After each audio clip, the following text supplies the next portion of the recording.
Counterspy.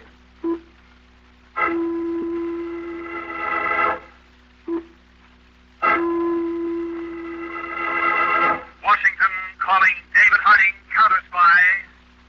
Washington calling David Harding, Counterspy.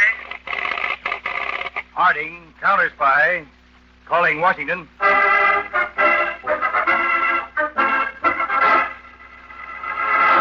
United States Counterspy.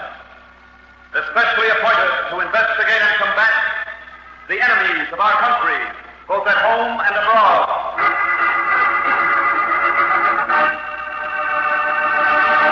Tonight, the case of the Crystalline double cross. A thrilling counter-spy report to the American people. And now to Counterspy.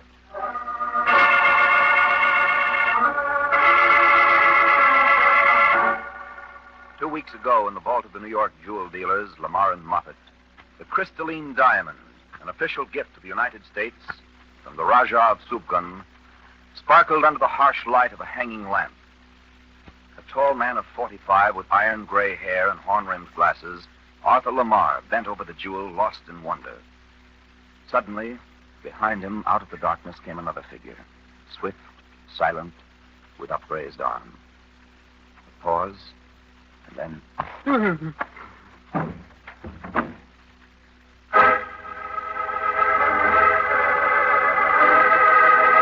Bulletin to all police and counter-spy field offices. Last night, the Crystalline diamond of Subgun was stolen from the New York jewel firm of Lamar and Moffett. All authorities are warned to be on the lookout.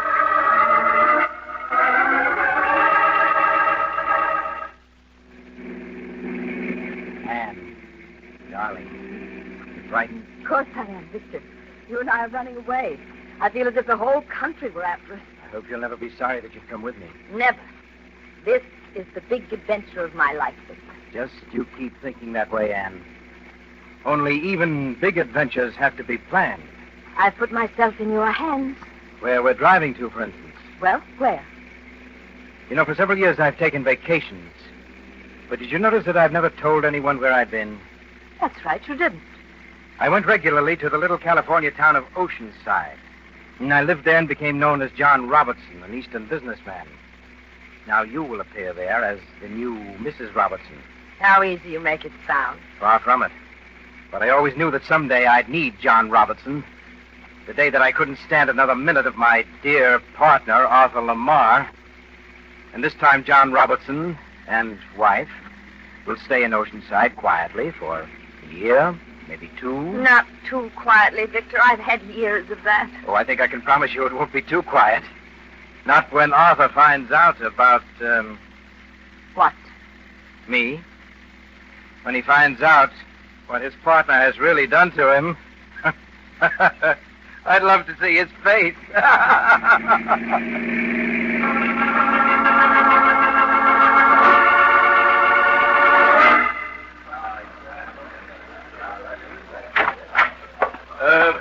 Gentlemen of the press, I'm Arthur Lamar.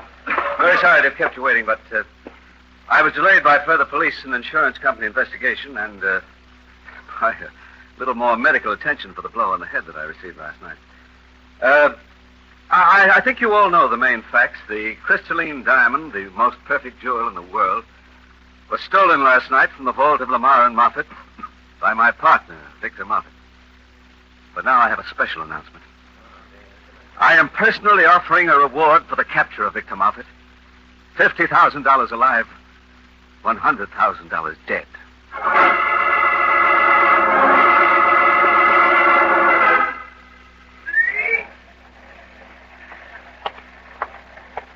Morning paper, please.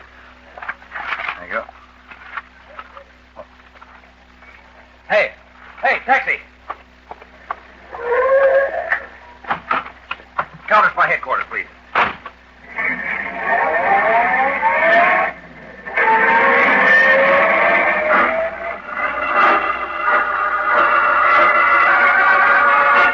So, Peters, the moment I saw the paper, I rushed here to headquarters for further information. Mr. Harding, you knew about the theft of the Crystalline diamond yesterday. I mean this reward for Victor Moffett. $50,000 alive, $100,000 dead. That's the stupidest thing I've seen in years. Take it easy, Dave. You'll burn a bearing. Diamond is national property, but normally we wouldn't have to worry about it. Police and insurance investigators are able to take care of it. But this reward... I'm going to New York and see Arthur Lamar.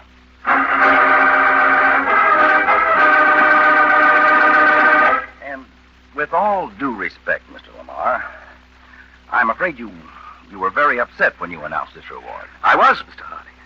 I still am. Why, we were entrusted with that diamond on its way to Washington, and my firm has been made to look untrustworthy.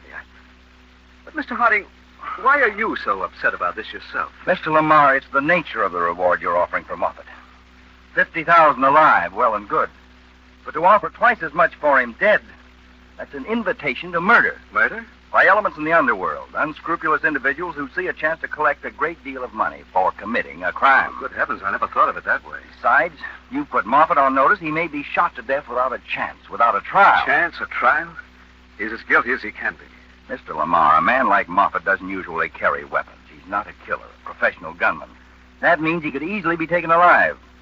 But now you've made sure that capturing him will cost blood. But he must be armed, Mr. Harding. A gun I kept at home is missing. In any case, will you withdraw that reward, Mr. Lamar? Mr. Harding, am I violating any law by posting the reward for Moffat, alive or dead?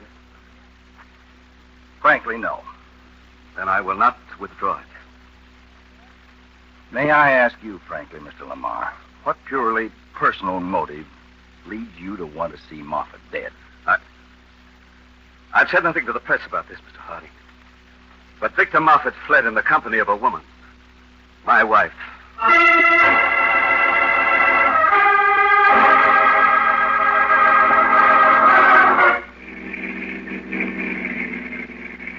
Victor, shouldn't we be on U.S. Highway 22A? We are, darling. We just passed a sign saying this is Pennsylvania 101B. Same thing, Ann. Relax. I was just thinking, how many more states to California? Here's a little town, or the edge of one. You hungry? That was an enormous lunch we had. Well, still, it's late. Suppose we find a nice motor court, and then I'll get in some food for a light supper. Fine.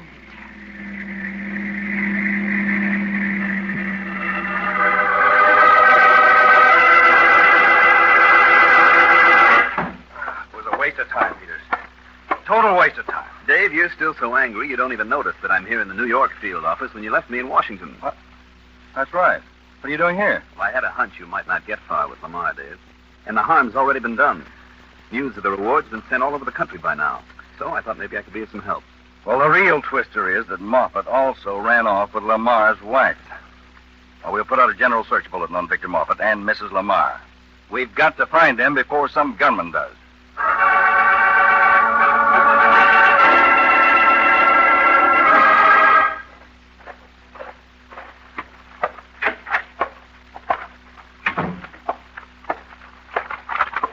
Sliced ham, roast beef, rye bread, pickles, special containers of coffee, and... Ann, where did you get that gun? It's Arthur's. I took it. Why? In case anything unexpected came up. You gave me quite a surprise. I just had one myself. What? While you were out getting the food, I thought the proprietor of this place might have a newspaper. I was curious to see what Arthur might be doing or saying about my leaving with you. The man had a newspaper, all right. There's my surprise. On page 1. Yes, I see. I read it, and then I got out the gun. This is where my one big adventure ends, I said to myself. Here in a motor court somewhere in Pennsylvania. The end. When you walked in that door, I was going to kill you. Ann, give me that. 11 rotten years with Arthur. And at last I thought I could get free of him with you. I felt wonderful, Victor. That's what made this even a greater surprise. Why didn't you tell me? You might not have come with me. And I love you. What kind of a life can we have? Hunted all over the country. What made you steal the crystalline diamond? Why didn't you tell me? Well, it just came into my head suddenly when I saw Arthur looking at it. And, Ann, this doesn't change anything. You wanted an adventure. You're getting a bigger one. You talk like a child, Victor. What good is that diamond to you? I've been planning that. After hiding out in California, we'll go to Indonesia. There are some diamond cutters there that I can deal You'll with. never get across the country, Victor. There's a price on your head. Alive or dead. Well, what of it? Oh. Men can be desperate. Sooner or later, you'll need help from underworld characters. And you'll be worth $100,000 to any one of them that decides to double-cross you. Well, yes, there's something in that, I but... see only one thing to do.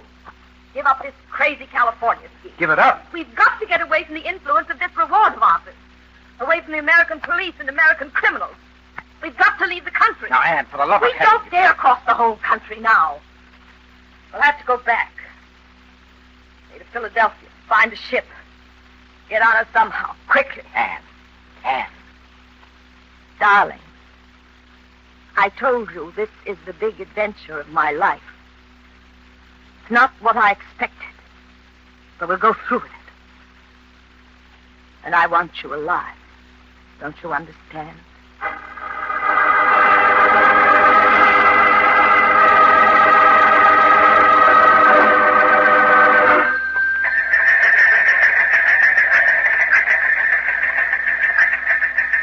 Bulletin on the teletype, Dave. Oh? From Police Department, Ogilvy, Pennsylvania. Couple believed to be Victor Moffett and Mrs. Ann Lamar. Spent some hours in motor court here. Have touched nothing until hear from you. Come on, Peters.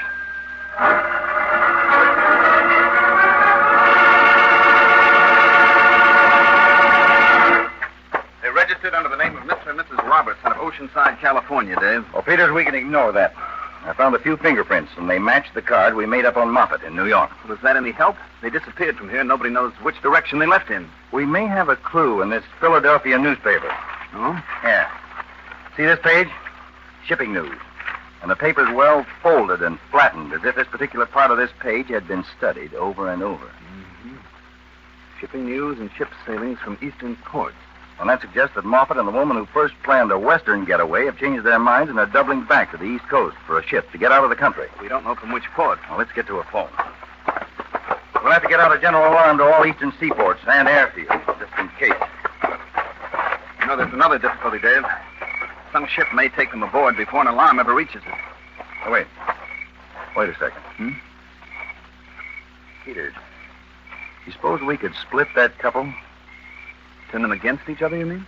It's clear Moffett stole the diamond, but according to Lamar, the woman had little or nothing to do with the theft itself. And the reward is only for him. Exactly. We'll get out the alarm first. Then I'm going to issue a statement to the press pointing out that she has nothing to lose by coming in, but she risks her life by going on with him. Come on, Peters. We need telephone.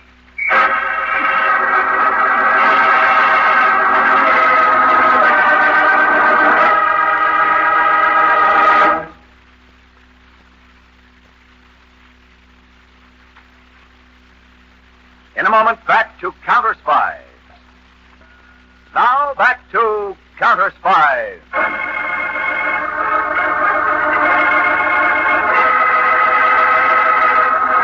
Ann Lamar and Victor Moffett, in possession of the Crystalline diamond worth $2 million, have reached temporary safety near the Philadelphia waterfront in a nondescript boarding house.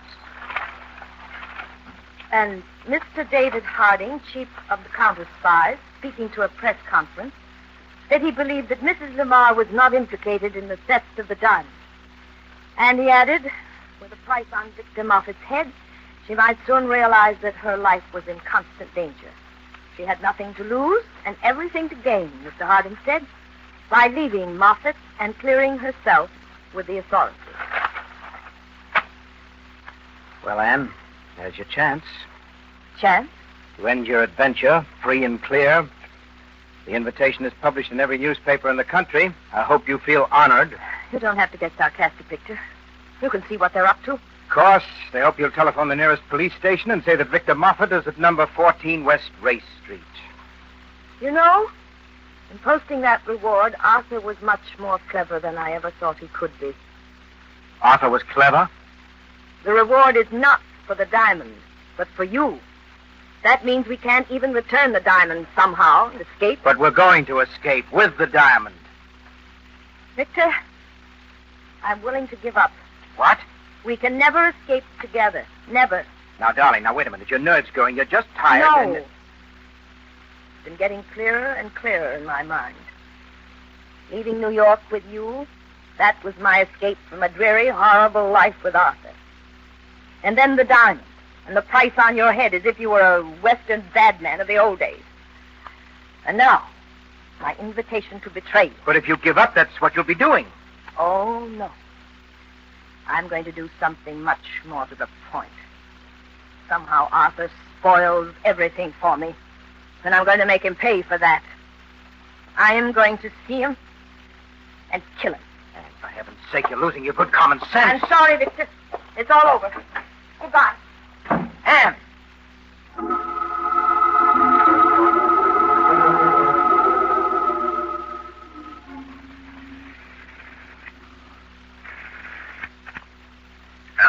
Hello, Mr. Lamar. This is David Harding. Oh, good evening, Mr. Harding. I missed you at your office. I took this chance of catching you at your country place. Yes, I wanted a quiet evening for a change. These past few days have been pretty hectic for me. Well, tell me, are you alone there?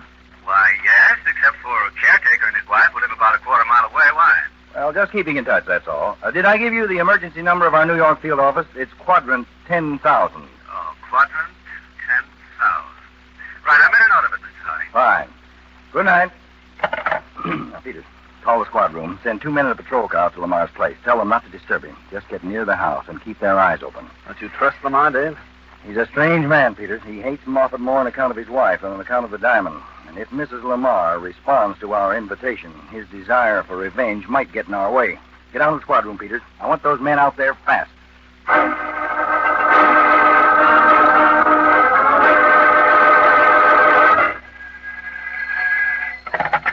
Hello? Well, Arthur, you're a hard man to find. Is this... I called the office, then the apartment, and finally I thought you might be in the bungalow. I hope you're alone. What do you want, Anne? Where are you? Arthur, do you want the diamond back? You mean you've got it? I can arrange for you to get it. How? Not so fast, Arthur. With the diamond, you get me, too. What does that mean? How seriously do you want to know? I'd give anything In to 1 hour, I'll meet you at the River Ford sawmill. You know the place? Why, that's fantastic. It's always deserted at night, Arthur. You'll be safe there. In 1 hour? Hello? Hello?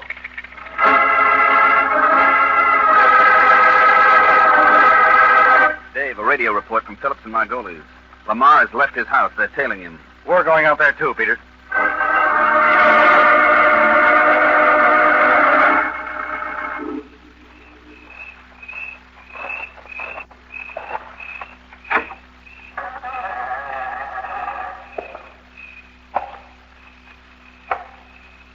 All right, Arthur.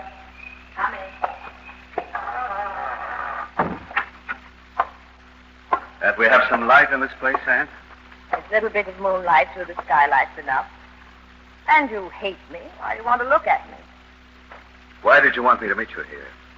I'm feeling very repentant, Arthur. You mean you woke up to the fact that you did a crazy thing running off with that thief Moffat? Now you're trying to save yourself, huh?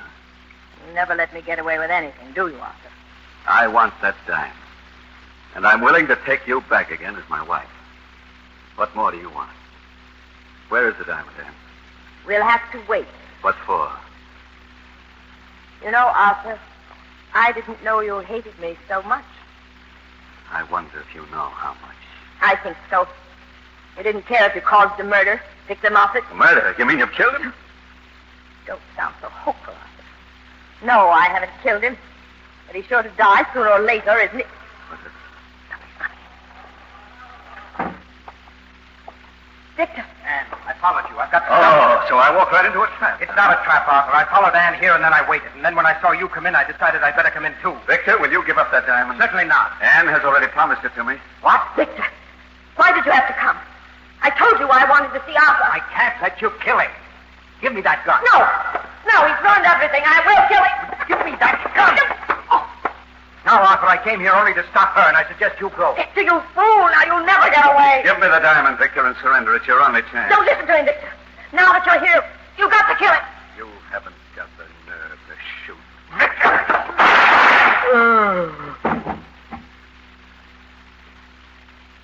Thank heaven you did it, Victor. Anne, you've made me a murderer.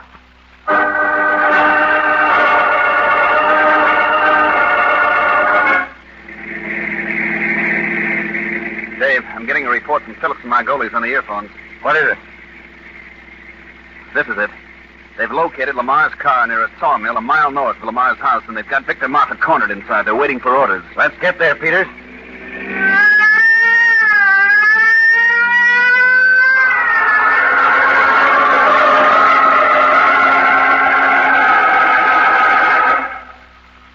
It's all my fault, Victor. I've ruined everything for you. We'll get out of this, Anne, somehow. Moffat. Victor Moffat. We call on you to surrender peaceably. That's a new voice. Yes, more men, perhaps. Victor, listen. You stay here. They won't hurt you. I'm going to make a break for it. You'll never make it, Victor. What was that? I don't know. Something thrown against the back wall, probably to confuse us. You stay here for a minute. Moffat, we give you 10 seconds, or we come in after you. Stay here, Anne. I'll go see what that If was. they come in here, I'll use this. A piece of wood. What good is that? Go ahead, Victor. All right. You wait here, and I'll... Oh! All right, you men out there. You can come in now. Come on in. Margolies, take Phillips and cover the rear. All right, men, close in. All right, Peter. Right. Is this Mrs. Lamar? Oh, I'm so glad you came. Fred Lamar is dead, Chief. I guess this is Moffat. This must be the crystalline diamond in this chamois bag that was in his pocket. Mrs. Lamar, can you tell us what happened? I wanted to return to my husband. Moffat followed and killed Arthur. Then you knocked Moffat out, huh? Yes, for this piece of wood. I was afraid we'd all be killed. This gun beside Moffat's hand, Mrs. Lamar. How about that? The gun? Oh, yes, the two of them struggled together. Moffat got it away from my husband and shot him. I see, Mrs. Lamar. Only this gun of your husband's disappeared from his house the night you left. He reported it. That means you lied just now about how your husband was killed, doesn't it? Means you had your husband's gun when you left with Moffat. How many other lies have you just told, Mrs. Lamar? Lies? You weren't really trying to come back to your husband tonight, were you? You were trying to double-cross him again, and double-cross Moffat once you realized the whole game was up. Well, yes, it's true. Everything was ruined for me. And I couldn't have led Moffat back here without some kind of a trick. Mr. Harding, I am going to claim that $50,000 reward for Victor Moffat alive. Where this diamond came from, Mrs. Lamar, it was said that whenever it changed hands, 3 men must die. Soon after making his will, the Rajah of Subgun was murdered. Your husband lies here. And the third. Victor. Yes, he's dead from that blow you gave him. I charge you with his murder. Call the field office, Peters. We're through here.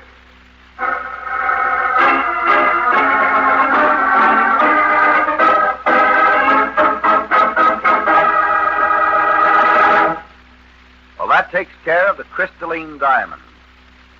Tonight's Counterspy program originated in New York, was directed by Marks B. Loeb, dramatized by Paul Milton, and featured Don McLaughlin and Mandel Kramer with music by Jesse Crawford.